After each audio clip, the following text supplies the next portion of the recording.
appearance of the handbag in all three societies can be considered evidence of the natural mixing of ancient Middle Eastern civilization. A carving on a palace wall in northern Iraq has quietly settled one of the internet's favorite ancient mysteries, and almost nobody noticed because the answer arrived without fanfare, buried in a language most people have never heard of. For years, a single image has circulated across social media. A winged, bearded figure gripping a small object with a squared body and a curved handle, a shape that looks, to modern eyes, disturbingly like a designer handbag. The image has been used to argue for lost civilizations, ancient astronauts, and forgotten technologies passed down from the sky. What it actually shows is something far more human, and in its own way, far more remarkable. It shows a civilization so devoted to its own rituals that it trained generations of sculptors to carve the same sacred gesture correctly, over and over, for more than 200 years. The story begins at Nimrud, a site the ancient world knew as Kalhu, on the eastern bank of the Tigris River in what is now northern Iraq. Around 879 BCE, the Assyrian king Ashurnasirpal II made Kalhu the capital of his empire and built within it a palace meant to be experienced as much as inhabited. Its throne room was lined with towering slabs of gypsum, carved in low relief and originally painted in colors that have long since faded from the stone. These reliefs were not simply decorative. They were designed to be walked past, slowly, by foreign envoys and tribute-bearers making their way toward the king, and they were designed to make those visitors feel small. Among the hunting scenes and battle scenes, repeated again and again down the length of the hall, stand figures that are not quite human. Broad-shouldered, winged, dressed in fringed robes, some with the heads of men wearing horned divine crowns, others with the sharp-eyed heads of birds of prey. These beings are known in Mesopotamian tradition as Apkallu, primordial sages said to have brought the arts of civilization to humankind in the time before a great flood. In relief after relief, one of these winged sages holds, in one hand, a small vessel with a squared body and an arched handle. It is this object, isolated from its context and stripped of its meaning, that became an internet sensation under the name, the Sumerian handbag.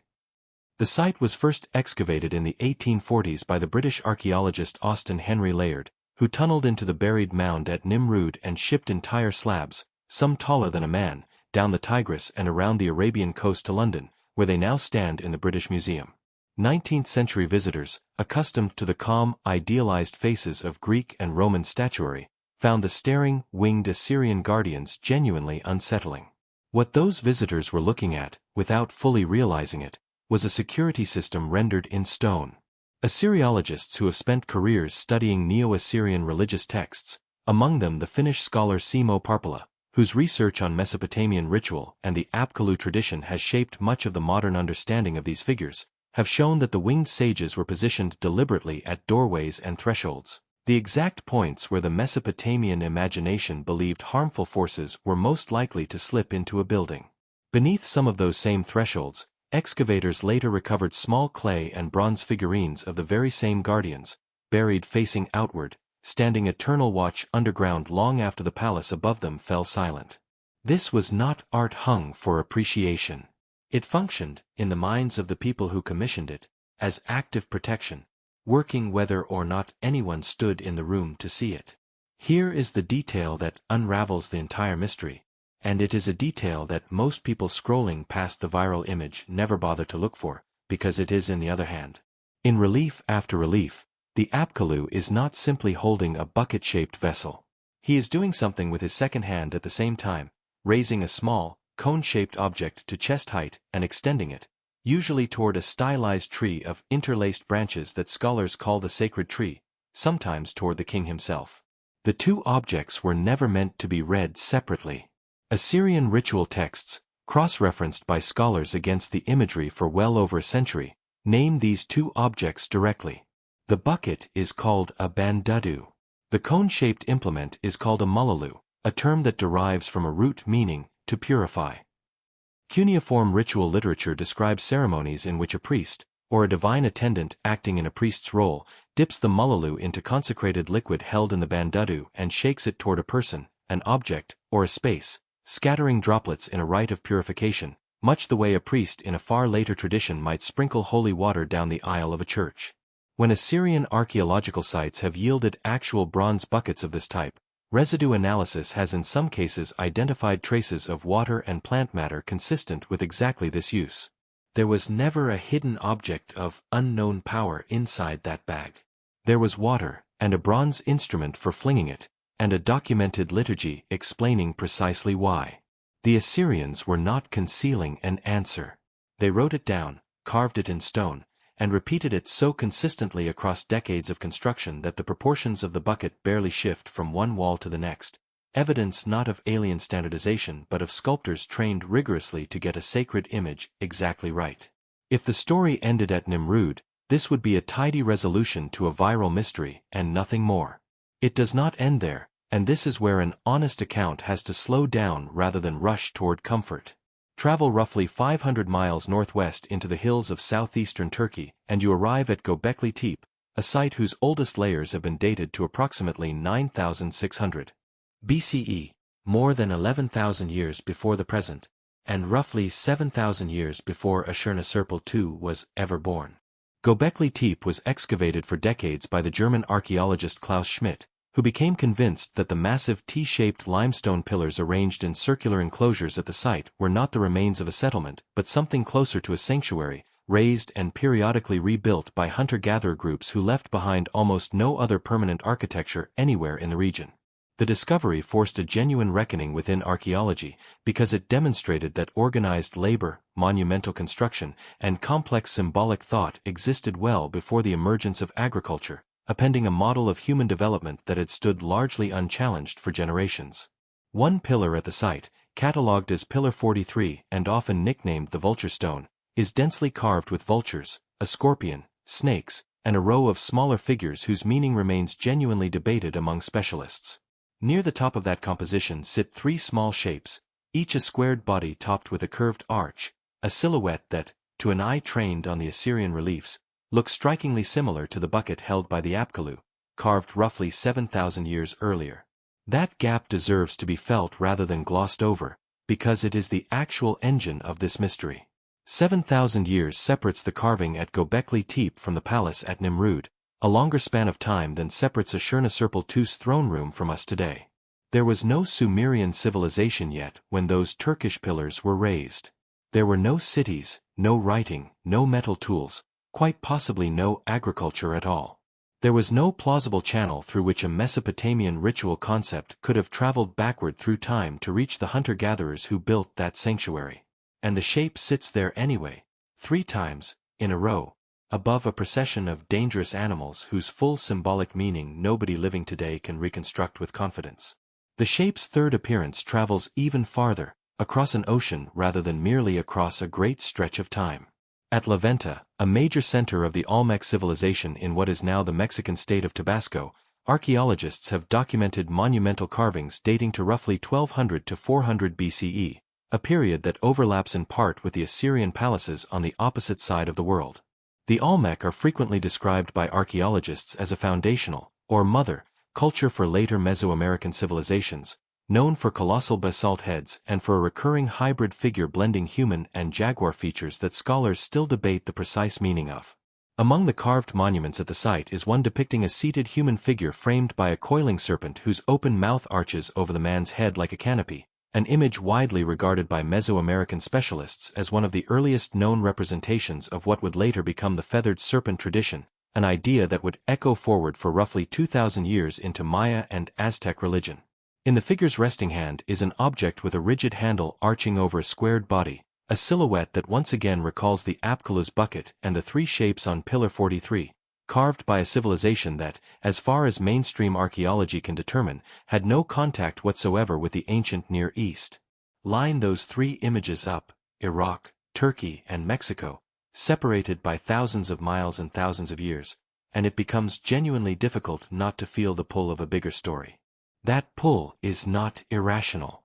Human beings are pattern recognition creatures before they are skeptics, and a repeating silhouette stretched across continents and millennia touches something old and functional in how our minds are wired to notice the world. The strongest version of the argument for a shared origin does not require aliens or a lost global empire to sound reasonable on its face.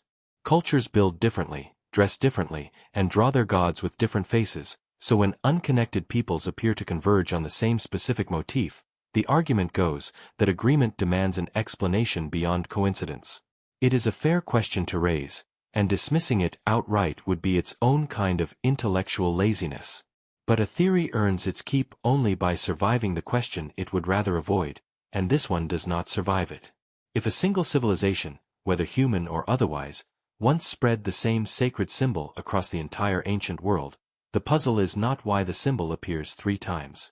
The puzzle is why nothing else came with it. There is no shared alphabet connecting Göbekli Tepe, Nimrud, and Levanta. No common calendar, no matching architectural technique, no trade good that has ever turned up on the wrong continent, no borrowed word preserved in any surviving language. Real contact between cultures leaves behind a wide trail: tools, vocabulary, burial customs, agricultural crops carried from one place to another. A supposed global teaching civilization that left behind exactly one handled shape and nothing else is not evidence of a civilization. It is evidence of a shape, and shapes get reinvented constantly by people who never met, for reasons that are almost embarrassingly practical. Consider the actual engineering problem being solved. Anyone who needs to carry liquid without spilling it, without scalding or soaking their hands, and without setting the vessel down every few steps, arrives quickly at a small number of workable solutions: a container wide enough to hold volume, a flat base so it can stand upright, and an arch rising above it so a hand can grip and lift without touching the contents. That shape is close to the first solution most human hands discover once the problem is posed, which is why versions of it recur independently across the archaeological record in contexts that have nothing to do with one another. Basket weavers on opposite sides of the planet, with no plausible contact, arrived independently at strikingly similar coiling and twining techniques, because there are only so many ways to lock plant fiber into a durable, watertight form. Bow and arrow technology emerges independently on multiple continents. Pottery traditions converge on similar shapes again and again because clay, fire, and human need behave the same way wherever they meet. None of this requires a shared teacher. Sometimes the teacher is simply the problem itself, sitting in front of every culture that has ever had to solve it, whether that culture is a hunting band in Neolithic Anatolia, an imperial court on the Tigris, or a Mesoamerican polity building earthen pyramids in the humid lowlands of Tabasco. Once the underlying context of each carving is examined rather than only its outline, the resemblance loses much of its mystery. The Assyrian bucket belongs to a fully documented ritual vocabulary, cross-referenced against cuneiform texts describing purification ceremonies in specific, repeatable language. The Olmec figure's vessel belongs to an entirely separate cosmology built around feathered serpents, rain, and a symbolic language the Olmec developed on their own terms, owing nothing to Mesopotamia. The 3 shapes on Pillar 43 sit inside a scene of vultures and scorpions that predates any writing system capable of explaining what it meant to the people who carved it. Read closely, each appearance dissolves back into its own self-contained context. Seen only in silhouette, stripped of that context and lit by the flattening logic of a viral thumbnail, all 3 start to look like fragments of the same secret. It is worth pausing on how far this same silhouette has been chased by people determined to find it, because the pattern, once noticed, seems to multiply the moment anyone starts looking. Ancient Egyptian hieroglyphic writing includes a sign shaped like a squared enclosure topped with a rounded dome, read by Egyptologists as a symbol for a shrine or a divine dwelling, a god's house rendered as a handled box. New Kingdom tomb paintings occasionally show deities gripping small satchels whose contents are never labeled or explained in accompanying text. Farther east, in South and Southeast Asian temple traditions, a vessel called a kalasha, typically a pot with a narrow neck sometimes crowned with a stylized rim or handle, is still carried in religious processions today, believed to hold water charged with sacred presence. These are different objects from different traditions, built for different rituals, and none of them require any connection to Mesopotamia to make sense within their own cultures. But the underlying grammar keeps repeating with an odd persistence: a container, a handle or a crown, a deity, and something inside worth protecting or offering. That repetition is not proof of contact. It is closer to proof that the human imagination, faced with the problem of representing the sacred as something that can be carried, keeps arriving at variations of the same practical solution, the same way it keeps arriving at the wheel, the needle, and the woven basket. It is also worth being honest about why the viral version of this story spread so much faster than the documented one. A single striking image, stripped of its inscriptions, its excavation reports, and its 90 years of accumulated scholarship, travels in seconds and asks nothing of its audience beyond a moment's astonishment. The real explanation asks for patience. It asks a viewer to sit with cuneiform vocabulary, with the layout of a throne room built to intimidate an ambassador 3,000 years ago, with the slow, unglamorous work of matching carved gesture to written ritual text one panel at a time. That patience rarely wins the algorithm, but it is where the actual discovery lives, and it has been sitting in published Assyriological research for well over a century, waiting for an audience willing to read past the first striking frame. There remains, however, one honest door left open, and pretending otherwise would be its own kind of dishonesty. The convergent design explanation closes the Assyrian case fully, because the Assyrians left behind a written vocabulary explaining exactly what their sculptors intended. It does not close the case at Göbekli Tepe with the same confidence. Pillar 43 was carved by people who left no writing, no scribe, no surviving explanation of what those three shapes meant to them, or why they were placed above a procession of dangerous animals. Klaus Schmidt and the researchers who have continued his work at the site have been candid that the carvings almost certainly encoded something significant to the people who made them.